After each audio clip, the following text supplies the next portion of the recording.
Televisión Católica Arquidiocesana presenta Aniversario de Monseñor Ricardo Urioste. Queridos hermanos y hermanas, tenemos la alegría en esta ocasión de tener con nosotros a Monseñor Ricardo Urioste. Él celebra 67 años de vida sacerdotal y 90 años de vida. Toda una historia, un camino personal. Y qué alegría poder tener entre nosotros a Monseñor para que Él mismo nos cuente de su vida, de su experiencia familiar, de sus años como sacerdote y de aquellos acontecimientos que han marcado su vida, que Él nos quiera compartir. Monseñor, bienvenido, es una alegría tenerle aquí con nosotros. Monseñor, quisiéramos comenzar, en primer lugar le felicitamos por su cumpleaños y nos unimos a la alegría de tantas personas que en estos días se han acercado a usted para expresarle su afecto, su alegría, que le han conocido, que le han tratado por su cumpleaños. Monseñor, quisiéramos que nos comente algunos aspectos de su vida familiar, de su historia personal, de dónde nace, en qué ambiente crece, cuántos hermanos tiene, quiénes son sus padres, cómo nace su vocación sacerdotal. Ya. Bien, nací en San Salvador y viví toda la vida siempre en San Salvador, nunca estuve en el campo, lamentablemente, pero en algún momento voy a decir mi relación con los campesinos, que también tuve en diversas ocasiones. Nací pues en San Salvador, mi padre murió cuando yo tenía 2 años y medio, o sea que prácticamente no lo conocí. Su padre de él había venido de las Vascongadas en España, donde hay un pueblito que se llama Urioste, y de ahí dicen que hemos salido todos los Urioste. Mi abuelo vino acá entonces y se casó aquí, y de ahí nació mi padre y demás. Entonces vivía yo tan solo con mi madre y mis 3 hermanas. Yo era el único varón y era el menor. Así que el apellido Urioste se va a terminar aquí cuando yo falte. Mi madre, una mujer muy, muy religiosa, de una gran piedad, de un gran fervor, de una gran fe.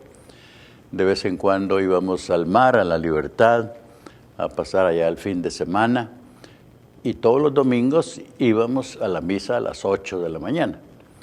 Uno de esos domingos llegamos cuando el padre estaba predicando. Y seguimos en la misa y comulgamos y demás. Terminó la misa, salimos, y mi madre dijo, siéntense en el parque que está enfrente. Había que sentarse porque había que obedecer. Nos sentamos y después de unos minutos le dije yo, mamá, vamos a bañarnos ya, que tenemos que ir a misa, dijo. Pero si venimos de misa, dijo, no hemos oído misa entera, dijo. Y nos ha hecho ir de nuevo a la siguiente misa. Esa era la clase de madre que yo tuve. Muy piadosa, muy fervorosa, de mucha fe, de mucho ejemplo, de mucha virtud. ¿Cuál era el nombre de su mamá y de su papá? Mi padre era Adrián Urioste, mi madre Amada Bustamante de Urioste. Mi padre nació aquí en San Salvador también, pero su padre de él vino de las Vascongadas en España, donde hay un pueblito que se llama Urioste. Yo he estado ahí varias veces. Y dicen que todos los Urioste han salido de ese lugar, o sea que mi abuelo vino de esa zona y se estableció en El Salvador. Monseñor, usted nos cuenta que su mamá era una mujer de mucha fe, un ambiente familiar muy religioso. ¿No? ¿Qué costumbres piadosas habían en su casa? Bueno, por supuesto íbamos dominicalmente a misa. Cuando yo era pequeño, como de 10 años, vivíamos casualmente frente a la iglesia de Concepción. Y yo iba a ayudar ahí la misa a los padres franciscanos españoles que había en ese tiempo ahí. ¿Era acólito? Era acólito, sí. Y mi madre era terciaria franciscana. Los franciscanos, como sabes quizás, cuando uno está pequeño lo hacen lo que se llama cordígero, para después hacer los votos dentro de esa congregación.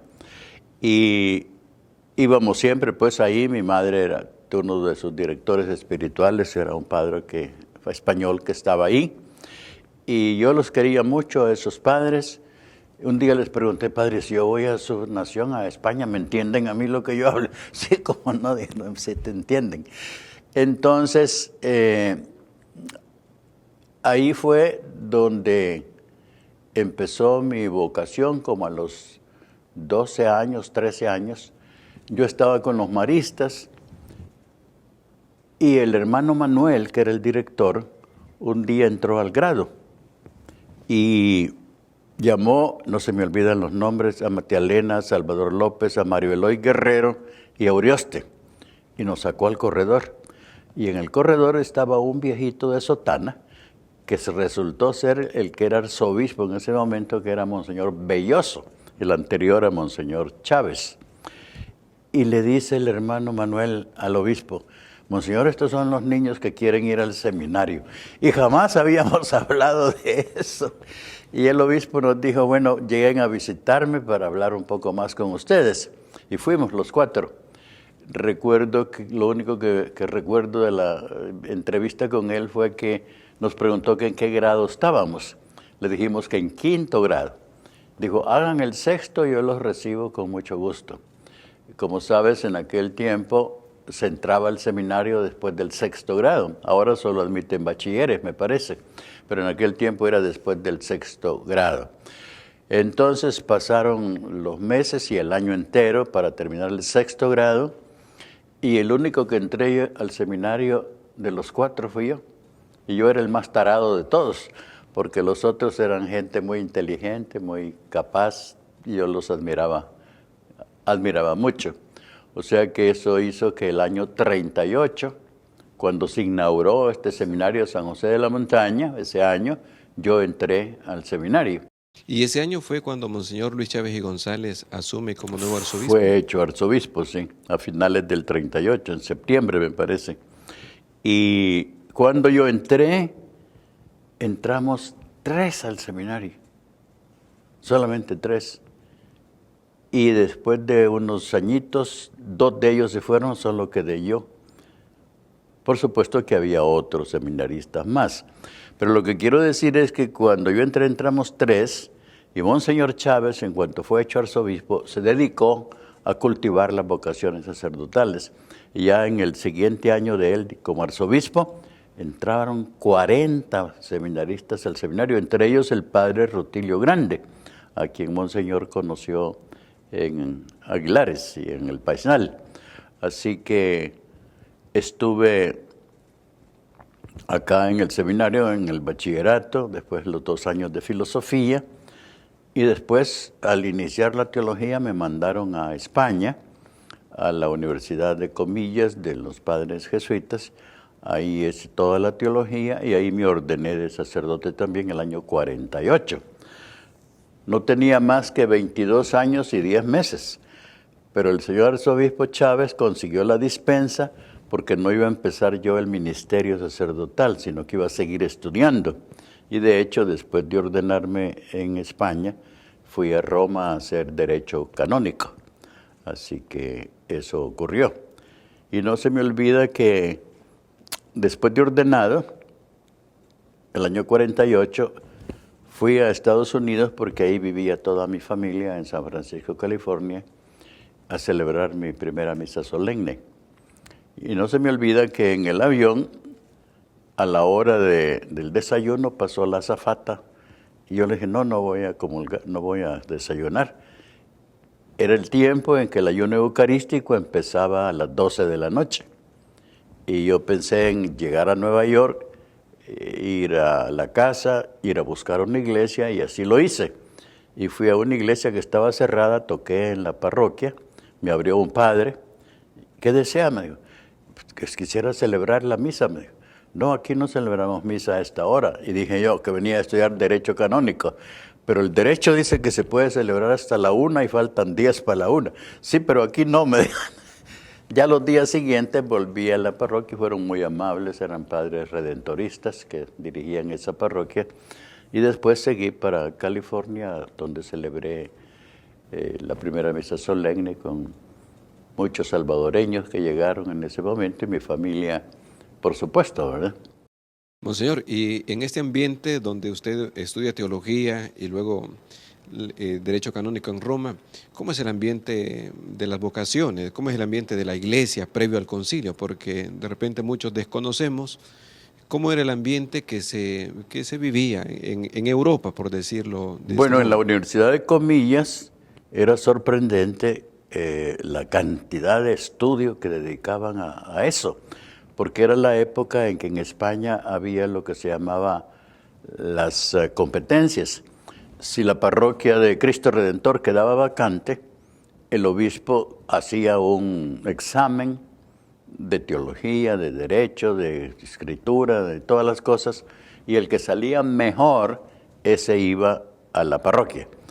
Por lo tanto, los sacerdotes se dedicaban a estudiar enormemente ahí porque estaban pensando en su futuro de esa manera. Así que lo que recuerdo más es el padre espiritual que teníamos, que era el padre Luis Nieto, un jesuita también. Y recuerdo siempre cómo decía, hagan su oración, y si al llegar la noche no han hecho su oración, denle fuego al colchón y después hacen su oración. Así que nos dirigió mucho en ese sentido, un gran asceta, un gran espiritual, y ahí me ordené de sacerdote.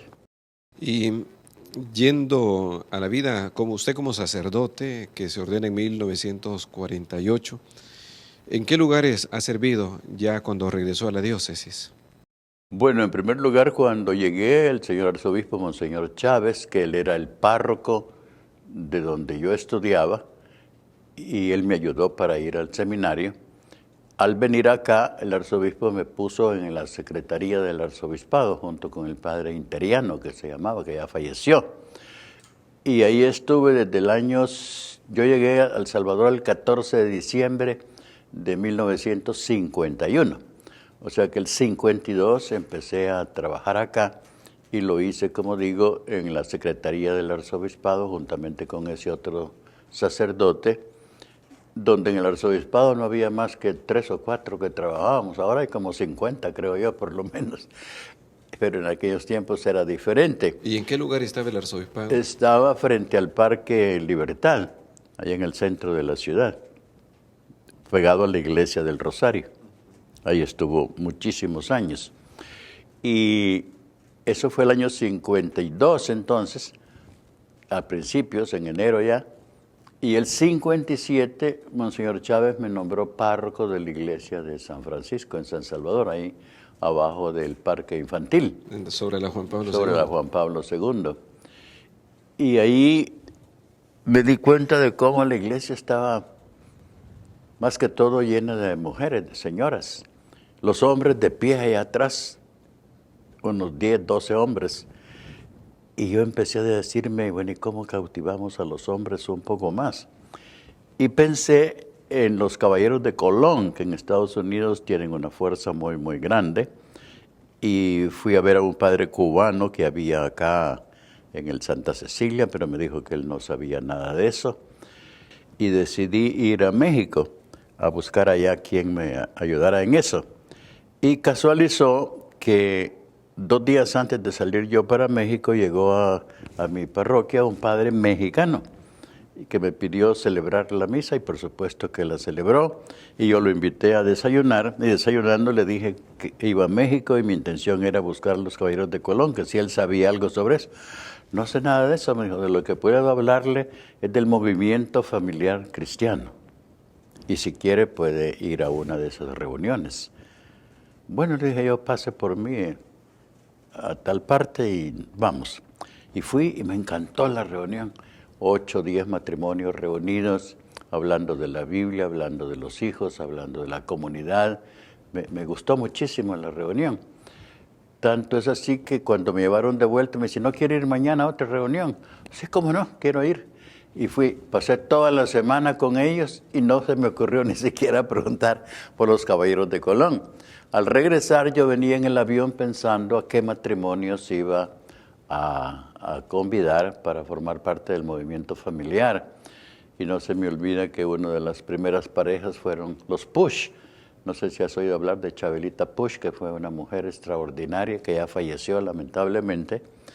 Pero ellos y otros fueron el primer grupo y llegamos a tener en todo El Salvador 1000 matrimonios, porque después nos expandimos a la diócesis de Santa Ana, a San Miguel, a otras poblaciones de San Salvador, como Sensuntepeque y algunas otras. Así que eso, estuve ahí hasta, hasta los años 70 y tantos. Y en los 70 y tantos empecé a ir con otro sacerdote de parte de la Comisión de Pastoral de la Arquidiócesis a dar cursos a los campesinos. Teníamos un esquema que habíamos conseguido en Quetzaltenango con los padres de Merino, que era muy bueno, y ahí sí hacíamos la formación. Nos íbamos temprano de la mañana del lunes, íbamos a las 8 de la mañana para allá, a las 9 estábamos en el pueblo, y estábamos ahí hasta las 4 de la tarde en diversas pláticas, y ahí descubrimos una cantidad de gente campesina que yo no conocía, no los había tratado nunca, pero creo y sigo creyendo que son el alma de este país. San Salvador es algo artificial, la realidad nuestra está en el campo, creo yo. Y ahí conocí a varios de ellos que me gustaron muchísimo.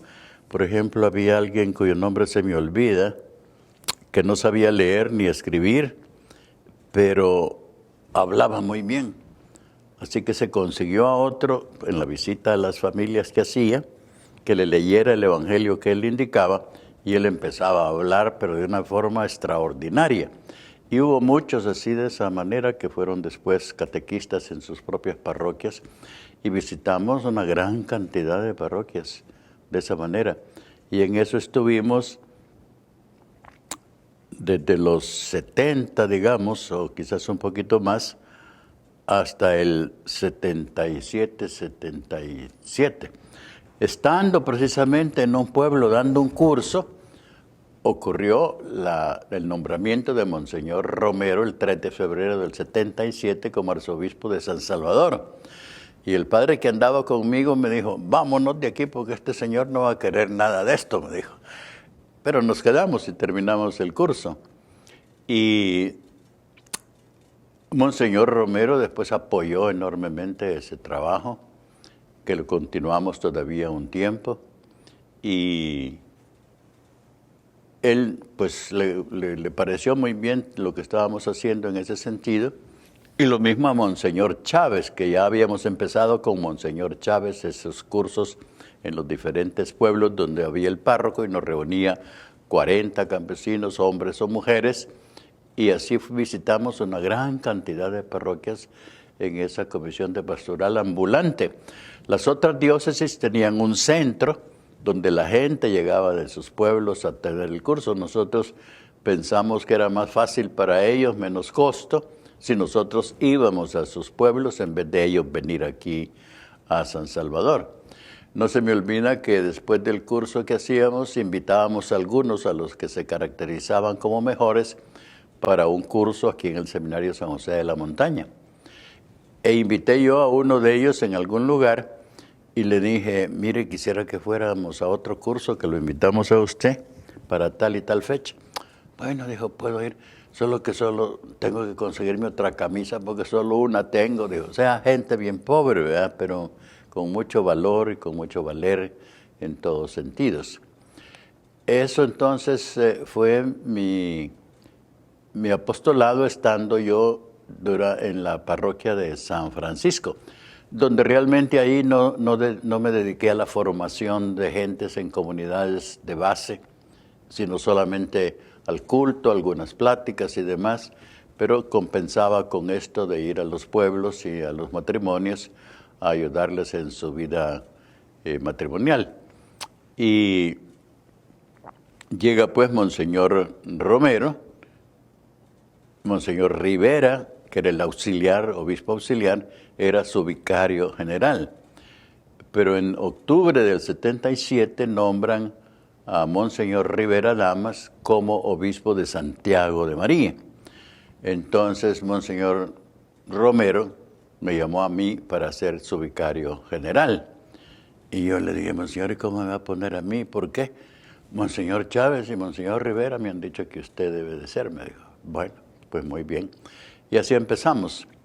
Y estaba pues muy cerca de él, como muchos otros también, no solo yo. Él oía a todo el mundo y escuchaba a todo el mundo. No se me olvida de él en una ocasión en que llamó a un grupo de sacerdotes, pastoralistas, moralistas, canonistas a hacer una pregunta. No me acuerdo cuál fue la pregunta, pero estuvimos ahí en esa reunión contestando a Monseñor como hora y media, y él solo iba apuntando lo que íbamos diciendo cada uno de nosotros. Terminó la reunión, después de hora y media, estábamos en el seminario casualmente. Bajó él las escaleras del seminario y yo bajé ahí cerca de él, y había un hombre que era a todas luces un pordiosero. Y Monseñor se acercó a él y yo dije, le va a dar quizás alguna ayuda. Y le pregunta lo mismo que nos había preguntado a nosotros. A ver qué decía él de eso, y el hombre le contestó algo que yo no alcancé a oír. Y yo pienso que él veía, Monseñor Romero veía la iglesia de la calle en ese hombre. Y él fue toda la vida un hombre que escuchó a todo mundo, a todas las personas, aun a las más insignificantes y pobres, él las escuchaba con gran aprecio y con gran cariño.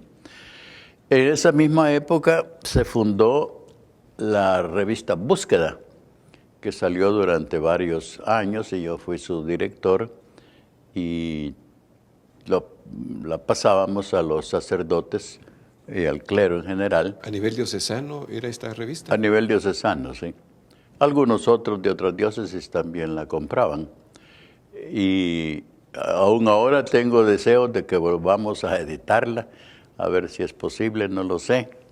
Y eso fue otra de las cosas que me ocuparon bastante también y que di mi tiempo para esta revista.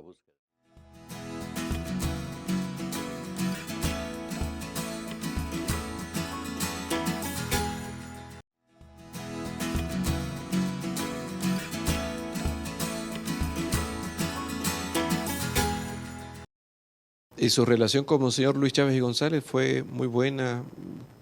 ¿Qué recuerda Monseñor Luis Chávez y González? Bueno, recuerdo de él el hombre santo que él era y el hombre de oración que era Monseñor Chávez, igual que Monseñor Romero, por supuesto. Y él me había conocido a mí desde pequeño, entonces algún aprecio me tenía y yo para él muchísimo, y veía en él un hombre a imitar y a seguir sus pasos porque era así de recto en todos los sentidos. Él, creo yo, fue el obispo que estaba inquieto todo el tiempo por ver qué más hacía en El Salvador, en su diócesis. Recuerdo que fue a Brasil y de allá trajo la idea de poner en los pueblos sin sacerdote a religiosas. Y se fue él de comunidad en comunidad de religiosas a pedirle a la superiora que le diera 2 o 3 religiosas que pudieran ir a los lugares. Y fueron a bastantes lugares, como a 15 lugares fueron religiosas a suplir al sacerdote que no había en ese lugar. De Colombia trajo las escuelas radiofónicas. Consiguió de Alemania que le diera unos radios para los campesinos que solo pudieran sintonizar la radio ISAX. No podían sintonizar otra radio, entonces por fuerza tenían que oír esa. Y eso también multiplicó mucho la formación de los campesinos y puso a un padre al frente de eso para dirigirla. La librería es de los tiempos de Monseñor Chávez también. Las escuelas parroquiales también él las promovió. Y estando yo de párroco en San Francisco, ahí construí la escuela parroquial con la ayuda de la gente, por supuesto, Monseñor Chávez llegó a bendecirla y no se me olvida que me dijo, así como tienes la escuela, deberías de tener la iglesia también. Era muy francote. Así que eso fue mi ¿cómo se llama?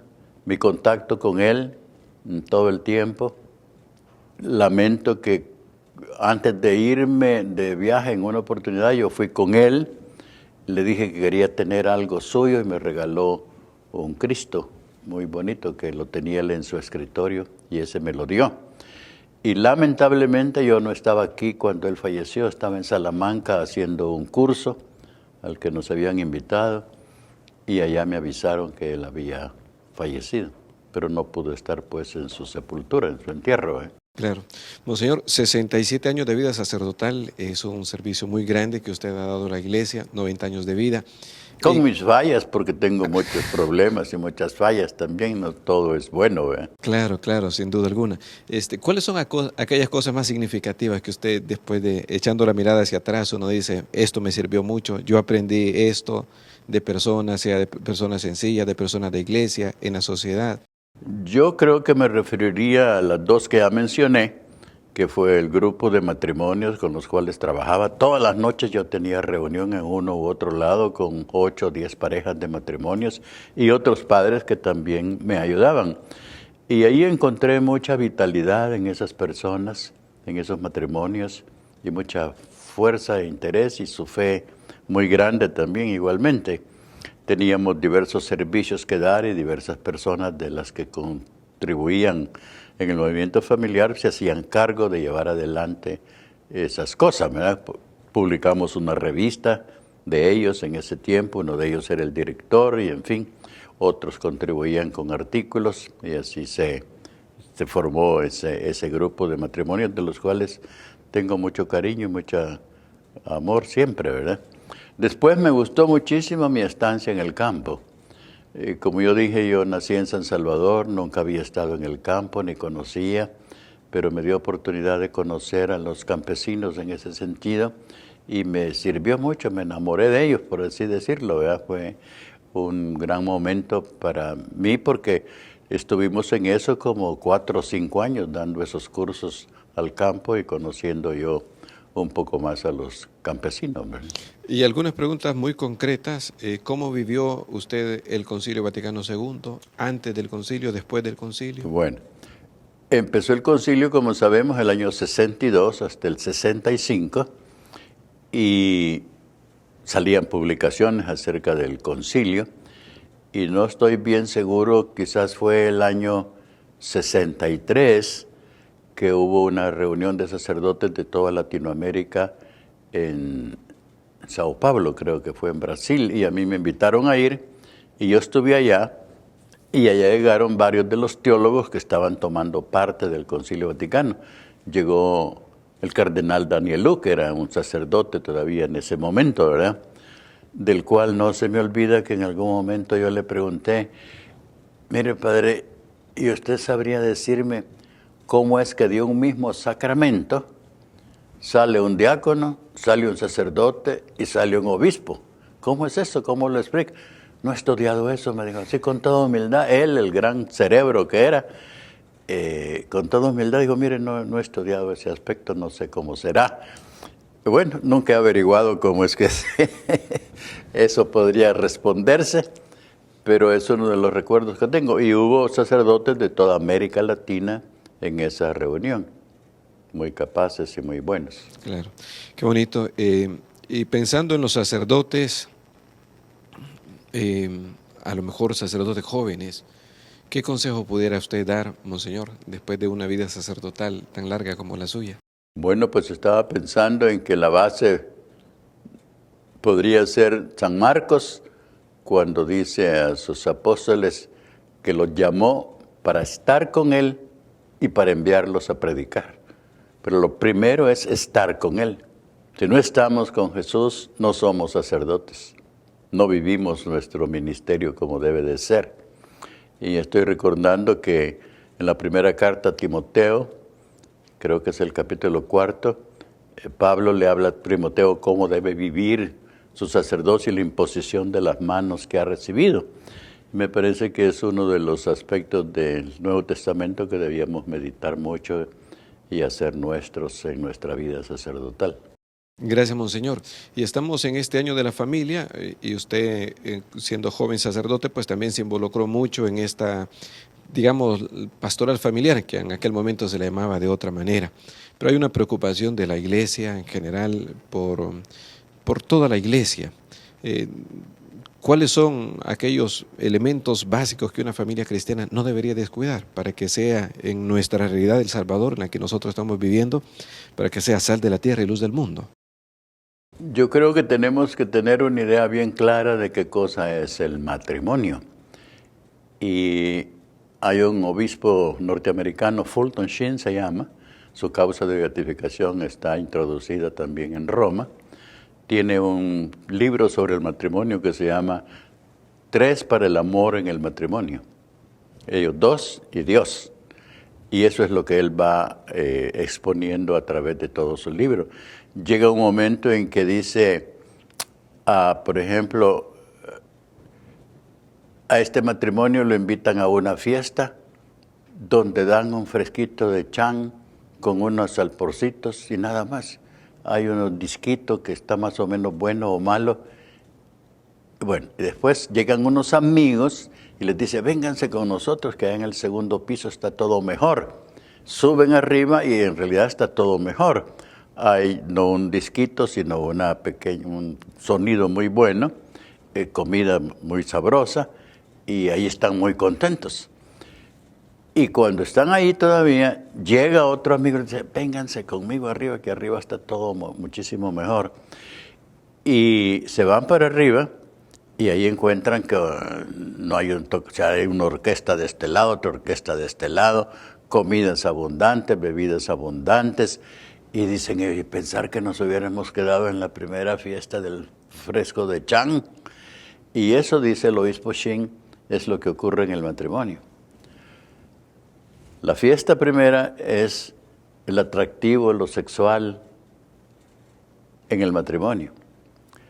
La fiesta segunda es cuando yo descubro que esa persona con quien me casé es una persona que va a tener hoy 20 años o 25 y después va a tener 55 y 60 y 75, pero es una persona a quien debo de respetar.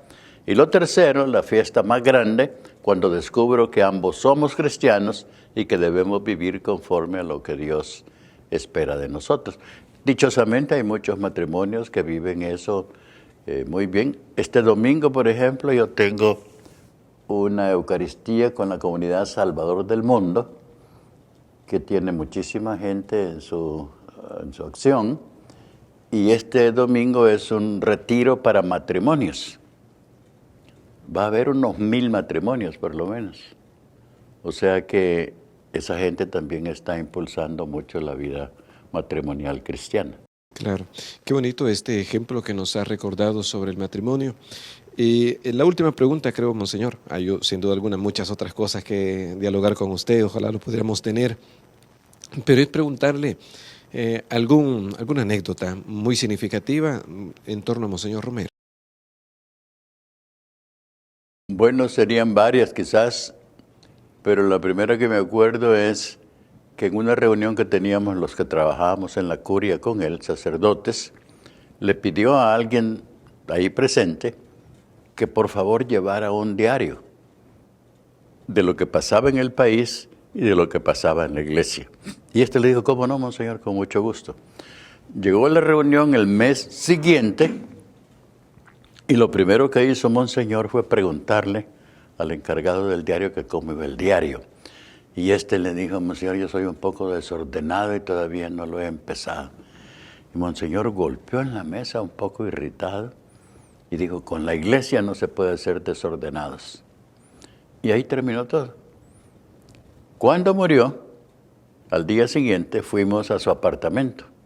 Encontramos un cilicio, encontramos, ¿cómo se llama? Con lo que látigo para darse en la espalda. Penitencia.